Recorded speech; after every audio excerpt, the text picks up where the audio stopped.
Hello साथियों। भारतीय न्याय संहिता में आज हम पढ़ेंगे धारा 41 और आईपीसी की धारा 103 103। धारा 41 क्या कहती है? कब संपत्ति की प्राइवेट प्रतिरक्षा के अधिकार का विस्तार मृत्यु कारित करने तक का होता है। मतलब आपकी संपत्ति है, संपत्ति की आप स्वयं अपनी जिम्मेदारी और उसकी रक्षा के लिए जिम्मेदार हैं। अगर कोई भी उस संपत्ति को चुराने, लूटने या नष्ट करने का प्रयास करता है तो उस हमलावर को रोकने के लिए आप क्या कर सकते हैं? मृत्यु कारित भी कर सकते हैं। तो यही हम आपको इस वीडियो में बताएंगे। तो जिन साथियों ने अभी तक हमारा चैनल सब्सक्राइब नहीं किया है तो सबसे पहले हमारे चैनल को सब्सक्राइब कर लें तथा बेल आइकन बटन दबाना ना भूलें। पिछले वीडियो में हमने आपको बताया था कि शरीर के संबंध में किन परिस्थितियों में रक्षा करने का अधिकार होता है और किन परिस्थितियों में हमलावर की हत्या भी कर सकते हैं। तो साथियों, आज हम आपको बताएंगे कि संपत्ति की रक्षा के लिए एक व्यक्ति अपनी या किसी अन्य की संपत्ति की रक्षा के लिए हमलावर की मृत्यु तक कर सकता है। अब प्रतिरक्षा के बचाव के अधीन अपराध करने वाले की मृत्यु तक की जा सकती है। ये अपराध है, मतलब ऐसे कौन कौन से अपराध हैं जो उसके द्वारा किए जा रहे हों और उनकी प्रतिरक्षा में सामने वाले की मृत्यु भी की जा सकती है। तो ये अपराध हैं लूट, रात्रि गृह भेदन, अग्नि द्वारा रिष्टि, ऐसी चोरी, रिष्टि या गृहतिचार जिसका प्रतिरोध न किए जाने से किसी की मृत्यु या घोर उपहति हो सकती है। मतलब ये अपराध बताए गए हैं कि इस प्रकार के अपराध हैं जो संपत्ति से संबंधित होते हैं। अगर ऐसे अपराध किए जा रहे हैं तो ऐसे अपराधों में हमलावर को रोकने के लिए अगर आवश्यकता पड़ती है सामने वाले के मृत्यु कारित करने की तो भी की जा सकती है। इस धारा 41 और आईपीसी की धारा 103 में इसमें प्रतिरक्षा दी गई है, यानी कि दोष सिद्धि नहीं हो सकती है अगर आपने इन परिस्थितियों में मृत्यु कारित की है तब। तो सबसे पहले हम पढ़ लेते हैं लूट। लूट के मामले में हिंसा का तत्व प्रधान होता है। जो लूट होती है, लूट में क्या प्रधान होता है? हिंसा का तत्व प्रधान होता है। अतः जहां हिंसा का तत्व होता है वहां व्यक्ति को स्वयं के शरीर या संपत्ति को खतरा होना स्वाभाविक होता है। जो लूटपाट करते हैं वो हिंसा करते हैं, जबरदस्ती छुड़ाना, जबरदस्ती कट्टा अड़ा करके कोई भी सोने चांदी के जेवरात छीन लेना। तो ऐसी स्थिति में जहां हिंसा का तत्व होता है वहां व्यक्ति को स्वयं के शरीर या संपत्ति को खतरा होना सीधी सी बात होगा स्वाभाविक होता है। इसलिए लूट के मामले में व्यक्ति को अधिकार है। लूट के मामले में व्यक्ति को क्या अधिकार है? वह अपनी संपत्ति लूटने से बचाने के लिए लूट करने वाले की हत्या तक कारित कर सकता है। मतलब लूटने से बचाने के लिए लूट करने वाले की हत्या तक कारित कर सकता है। चूंकि डकैती का अपराध लूट से भी अधिक गंभीर स्वरूप का होता है, अतः डकैती के मामले में प्रतिरक्षा के बचाव के रूप में उक्त प्रावधान लागू होंगे, बशर्ते कि इस अधिकार का प्रयोग डकैती का अपराध रोकने के लिए किया गया हो। ये सारी की सारी चीजें जो कंडीशन हमने बताई हैं कि लूट के मामले में हिंसा का तत्व प्रधान होता है और जहां हिंसा का तत्व होता है वहां खतरा भी स्वाभाविक होता है। उसके बाद हम पढ़ेंगे रात्रि गृह भेदन।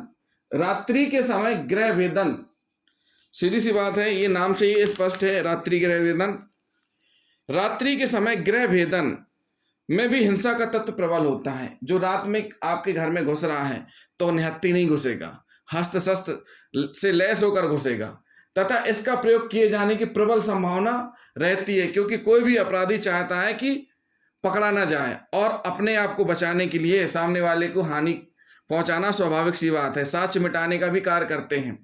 अतः अपराध कारित होते समय या उसका प्रयत्न किए जाते समय कोई व्यक्ति अपनी निजी प्रतिरक्षा के अधिकार का प्रयोग करते हुए अपराधी की मृत्यु कारित कर सकता है। ऐसे अपराध घटित होते समय हिंसा का तत्व विद्यमान होना आवश्यक है। ऐसा नहीं है कि हिंसा का तत्व विद्यमान नहीं है फिर आप ऐसी परिस्थितियां करो। यह आवश्यक नहीं कि गृह भेदन करने वाले के घर में घुस आने के बाद ही प्रतिरक्षा के अधिकार का प्रयोग किया जाए। जब इसका प्रयत्न किया जा रहा हो उस समय भी इस अधिकार का प्रयोग किया जाना न्यायोचित होगा। जब कोई गृह भेदन की कोशिश कर रहा है, घर में तोड़ दीवार या खिड़की तोड़ करके अंदर जाने का प्रयास कर रहा है, उस समय भी इस धारा का प्रयोग किया जा सकता है। जो भी उक्त अपराध कर रहा है उसको रोकने के लिए जरूरत पड़ती है तो उसकी मृत्यु भी कारित की जा सकती है। आगे हम पढ़ेंगे अग्नि द्वारा रिष्टि। अग्नि द्वारा रिष्टि का मतलब यह है कि किसी भी मकान, तंबू, जलयान जिसे मनुष्य के रहने के लिए या संपत्ति रखने के लिए काम में लाया जा रहा है, उसमें आग लगाने से की गई दृष्टि को रोकने का प्रयास करते समय इस प्रकार का अपराध करने वाले व्यक्ति की मृत्यु तक की जा सकती है। जो इस प्रकार का अपराध करता है उसकी क्या कर सकते हैं, मृत्यु तक की जा सकती है, तथा हत्या करने वाले व्यक्ति को इस धारा में संरक्षित किया जा सकेगा। कर्नाटक, महाराष्ट्र, उत्तर प्रदेश राज्यों ने संशोधित करके अग्नि द्वारा अरेस्टी के स्थान पर विस्फोटक पदार्थ अरेस्टी जोड़ दिए ताकि इस धारा के उपखंड का क्षेत्र अधिक व्यापक हो जाए।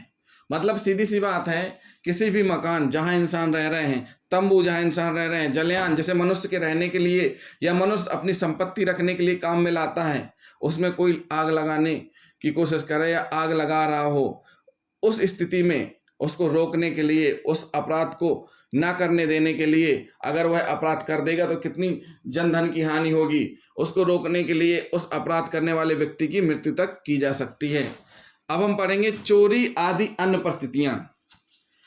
चोरी आदि अन्य परिस्थितियां। चोरी के मामले में चोर की मृत्यु नहीं की जा सकती। कहते हैं चोरी के मामले में चोर की मृत्यु नहीं की जा सकती, लेकिन बिहार राज्य बनाम नथु पांडे में उच्चतम न्यायालय ने निर्धारित किया कि यदि चोरी ऐसी परिस्थितियों में की जाए जिसमें मृत्यु या गंभीर चोट पहुंचाने की युक्त आशंका हो, जिसे केवल व्यक्तिगत प्रतिरक्षा के अधिकार का प्रयोग करके ही टाला जा सकता हो, मतलब जिसमें गंभीर चोट पहुंचाने की पूर्ण संभावना हो और इसको केवल तभी रोका जा सकता है, टाला जा सकता है, वहां पर की गई चोरी की हत्या के लिए उक्त धारा में संरक्षण प्रदान किया गया है।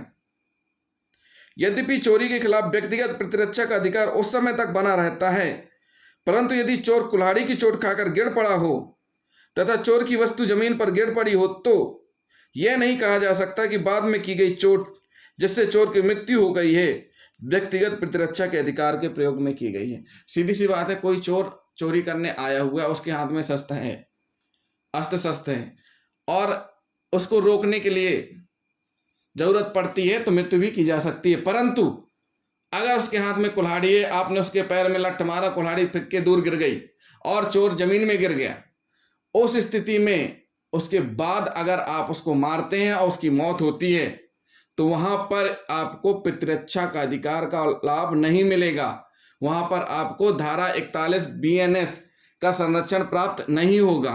तो साथियों, ये हुई क्या, कब संपत्ति की प्राइवेट प्रतिरक्षा के अधिकार का विस्तार मृत्यु कारित करने तक होता है। तो जिन साथियों ने अभी तक हमारा चैनल सब्सक्राइब नहीं किया है तो हमारे चैनल को सब्सक्राइब कर लें, वीडियो को लाइक और शेयर जरूर करें, कमेंट करना ना भूलें। थैंक यू दोस्तों।